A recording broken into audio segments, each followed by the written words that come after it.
Když si přál, když jsem usínal, abych tě nikdy nepotkal.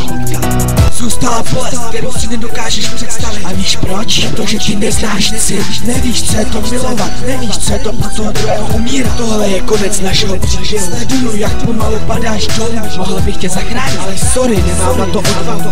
Tak už jdi, vypadni, zmizni, dechni a naposled přestanu na kolena klekni. A víš co? Táhni do propasti, si tíseň a taky prokletí. Už tu stojím sám po třetí a na tom se moje milání nic nezmění. A já doufám, že mě někdo zastřelí. Víš, udělal bych pro tebe všechno. Teď už ne, nejsem tak naivní. Zůstal mi jenom vztek, i ten skurvenej cit utek. Zůstal tu jen Palo, co tě nechce a nenávist to dopředu žena. Sám v temnotě zůstává a konečně tě taky poznává. A ty mě taky, nepřibližuj se ke mně. Jsem rád sám ve tmě, no tak běž, nech mě. Nenávist mě stvořila a ty si v tom všem ještě podpořila. Probudila se ve mně ďábla, můžeš si za to sama. Ztratil se ve mně víra, vzpomínky se mě drží jak špína.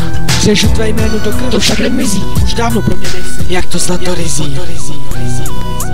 Zůstala bolest, kterou si nedokážeš představit. A víš proč? Protože ty neznáš cit. Nevíš, co je to milovat, nevíš, co je to pro toho druhého umírat. Tohle je konec našeho příběhu. Sleduju, jak pomalu padáš dolů. Mohl bych tě zachránit, ale sorry, nemám na to odvahu.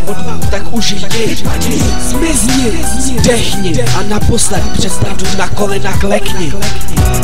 Zůstala bolest, kterou si nedokážeš představit. A víš proč? Protože ty neznáš cit. Nevíš, co je to milovat, nevíš, co je to pro toho druhého umírat. Tohle je konec našeho příběhu. Sleduju, jak pomalu padáš dolů. Mohl bych tě zachránit, ale sorry, nemám na to odvahu. Tak už jdi, zmizni, dechni a naposled přestanu na kolena klekni.